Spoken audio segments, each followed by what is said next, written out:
Good day. My name is Joanne Alcantara, a third-year medical oncology fellow at St. Luke's Medical Center. And today I'll be discussing our meta-analysis on treatment-induced oral mucositis and vitamin E. Oral mucositis is defined as inflammation of oral mucosa resulting from cancer treatment, usually manifesting as atrophy, swelling, erythema, and ulceration. The condition may be aggravated by local factors such as trauma from teeth or microbial colonization. The early clinical sign of mucositis is erythema, displaying about 4 to 5 days following chemotherapy infusion, or cumulative doses of head and neck radiation of about 10 grays.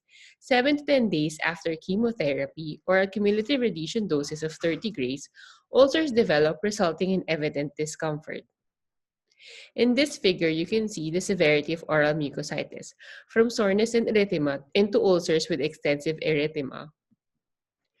Vitamin E prevents the peroxidation of membrane polyunsaturated fatty acids and has a stabilizing function on many membranes, which is attributed to its antioxidant activity. It has been shown to inhibit tumor formation in experimental animals. Epidemiologic evidence suggests that serum vitamin E are low in patients with malignant disease. In a meta-analysis by Chitanya et al., was carried out to evaluate the efficacy of vitamins individually used for prevention or treatment of oral mucositis, separately for chemotherapy, concurrent chemoradiotherapy, radiotherapy, and hematopoietic stem cell transplantation individuals. The usage of topical medication of vitamin E group in all three cancer treatment modalities, which showed significant reduction in oral mucositis. Now let's proceed to our research entitled Vitamin E in the Treatment of Chemotherapy and Radiation-Induced Mucositis, a meta-analysis of randomized controlled trials. Eligible studies were identified by systemic literature search of PubMed and based in Cochrane databases and the Clinical Trials Registry until December 2019. A thorough hand search through the references of selected studies was also conducted. For any additional relevant studies, there were no language restrictions. The keywords used in the research strategy were vitamin E, mucositis, radiation, and chemotherapy. Specific keywords in free text forms were combined with Boolean operators. The abstracts of the resulting studies were reviewed and full text manuscripts were retrieved. Resulting studies were selected and their eligibility was confirmed by three independent investigators. Eligible studies had to satisfy the following inclusion criteria: randomized controlled trials, adult cancer patients with chemotherapy or radiotherapy induced oral mucositis, treatment with vitamin E in the form of tablets, capsules, or paste in the experimental arm, and placebo or no vitamin E in the control arm, and had complete resolution of oral mucositis as outcome. The collaborated evidence was evaluated using the Cochrane collaboration tool. Accordingly, the quality of each study was graded as A, B, or C. Meta-analysis was conducted using review manager software. The odds ratio and 95% confidence interval were calculated for the effect on oral mucositis resolution. The random effects model was used.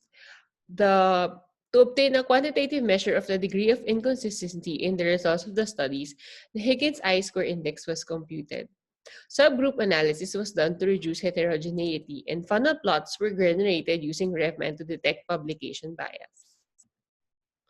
A total of 213 articles were first identified for evaluation based on the inclusion and exclusion criteria described.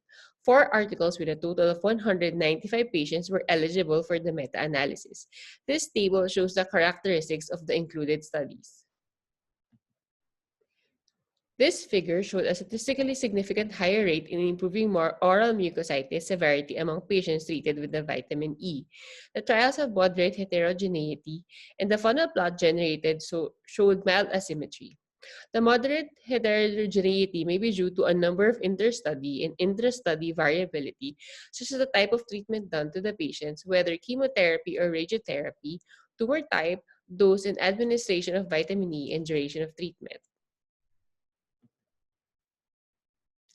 This showed a resolution of oral mucositis increased to 14.4% with vitamin E with an odds ratio of 2.63. Subgroup analysis based on the type of anti-cancer treatment was done. Two studies had patients who developed oral mucositis while on chemotherapy, while the other two studies included patients who underwent radiotherapy.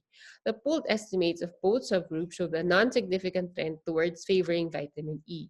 Based on this analysis, the cause of mucositis, whether chemotherapy or radiotherapy, does not result in an additional vitamin E, and this suggests that vitamin E may be useful in both types of patients. Subgroup analysis based on type of vitamin E administered was also done. Three studies gave topical vitamin E in oil form, while the other two gave oral vitamin E in a capsule form. The analysis showed that there is significant benefit in patients treated with topical vitamin E in the form of paste or oil. In the oral vitamin E group, there was no significant benefit. However, the trend was still in favor of vitamin E as well. There are fewer events and higher heterogeneity in the oral vitamin E group. So for our conclusion, the results showed that vitamin E has significantly associated with higher rates of improvement of oral mucositis among solid cancer patients who underwent either chemotherapy or radiotherapy. We also found that topical vitamin E could be more beneficial than oral systemic vitamin E. Our results suggest that vitamin E can be considered as a simple, non-toxic, yet effective therapy for oral mucositis. Additional larger studies comparing the type of vitamin E, its dose and duration can be done in order to strengthen our findings and hopefully lead to recommendations on the use of vitamin E in oral mucositis in cancer patients. Thank you.